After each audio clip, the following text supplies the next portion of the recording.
संभल तो हम सबकी आस्था का प्रतीक है।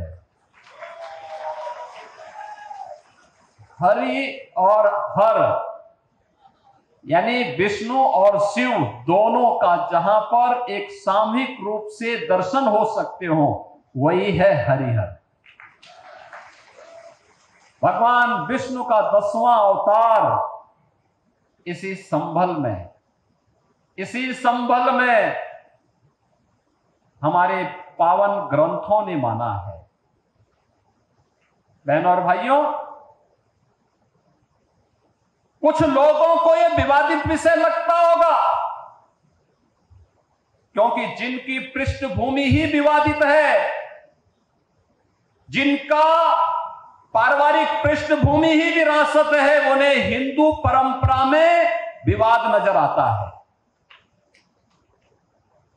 लेकिन यह विवाद का विषय नहीं हो सकता है। यह विवाद का विषय नहीं हो सकता है।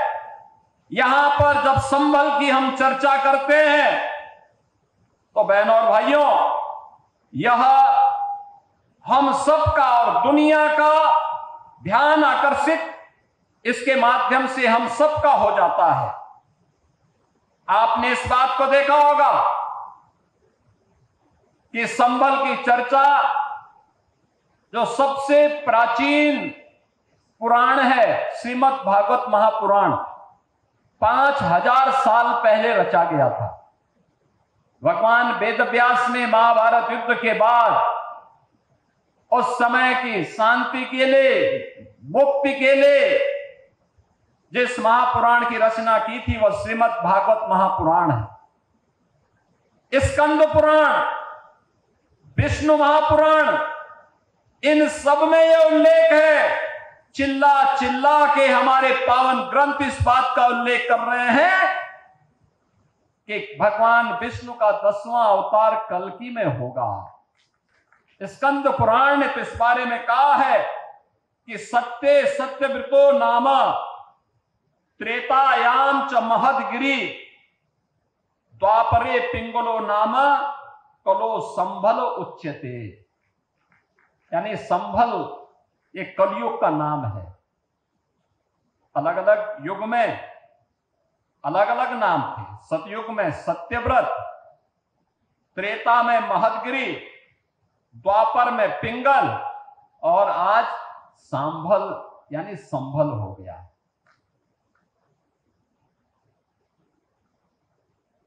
ये स्कंद पुराण कहता है, और पुराण के ही इसी प्रसंग को अगर आप ध्यान में रख करके देखेंगे तो वही प्रसंग हम सबका ध्यान आकर्षित करते हैं। स्कंद पुराण ही इस बात का उल्लेख भी करता है, जहां पर स्कंद जी महर्षि अगस्त्य से इस बारे में कहते हैं कि आकर्णे महाभाग पूर्वे सांभलेश्वरम गंगारथ प्रामध्य सतम क्षेत्रम च योजन त्रयम। यानी यह संभल के बारे में कि संभल नगर जो भागीरथी गंगा और राम गंगा के मध्य में है, यह 36 किलोमीटर की दायरे में स्थित है।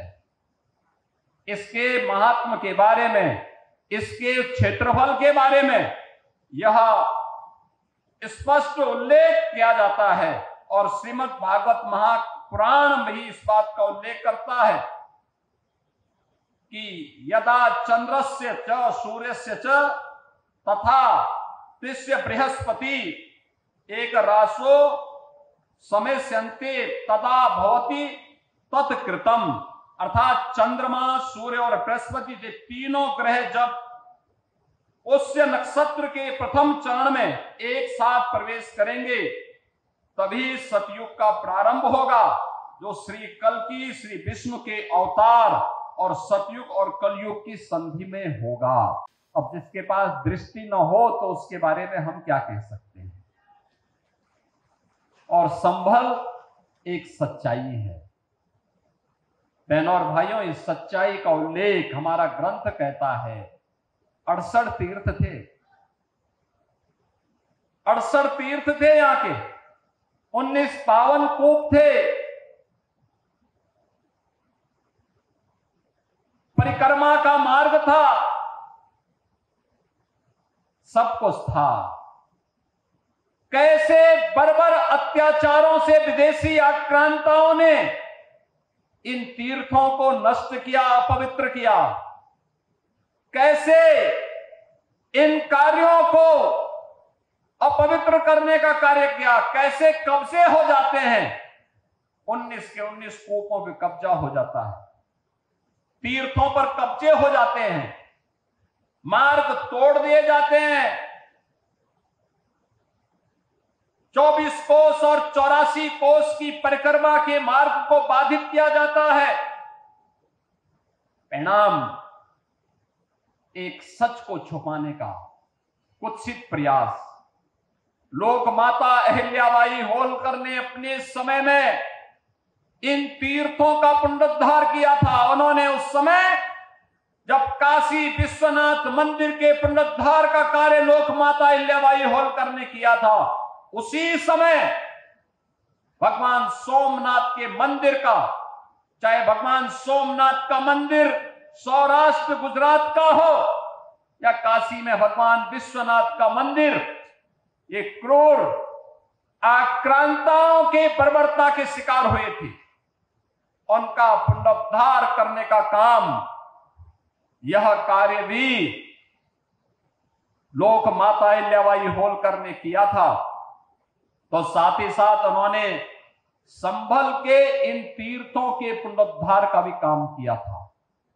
आज भी आप देखते होंगे लोक माता अहिल्याबाई होलकर ट्रस्ट के द्वारा तमाम तीर्थों के लिए कुछ सहयोग किया जाता है, लेकिन अब हमारी सरकार ने तय किया है 68 के 68 तीर्थों को, 19 के 19 कूपों को, परिक्रमा मार्ग के पुनरुद्धार का कार्य अब डबल इंजन की सरकार उठाएगी।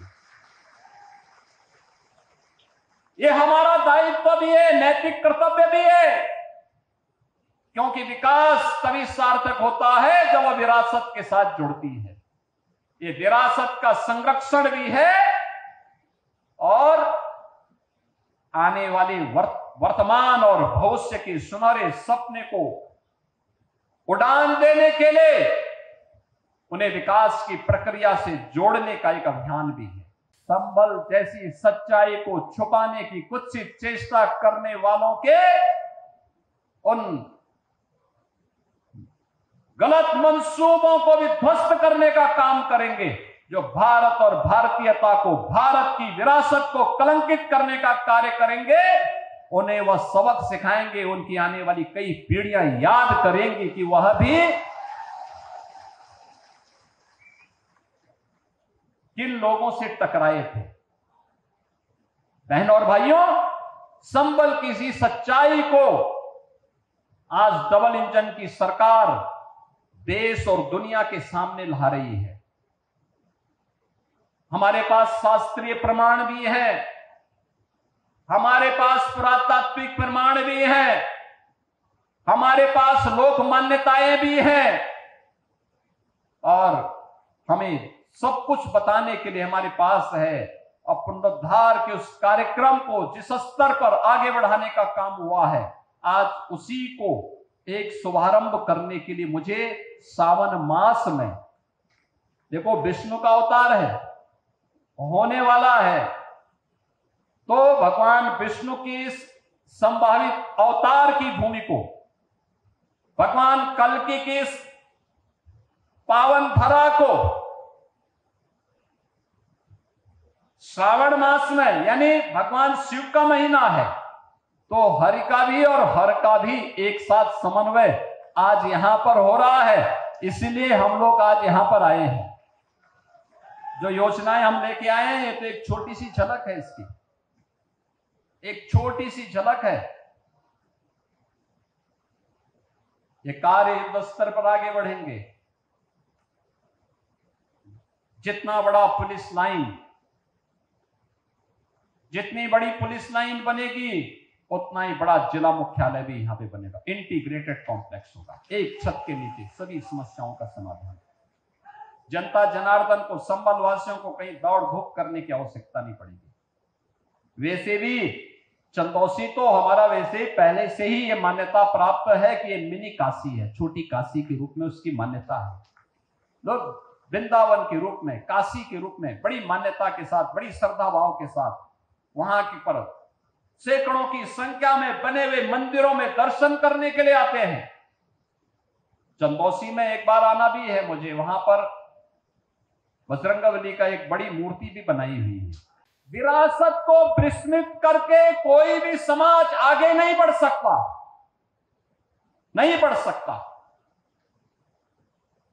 और संभल किसी सच्चाई को हम बताने के लिए आपके बीच आए हैं। याद करना, संभल के साथ क्या नहीं हुआ आजादी के बाद भी,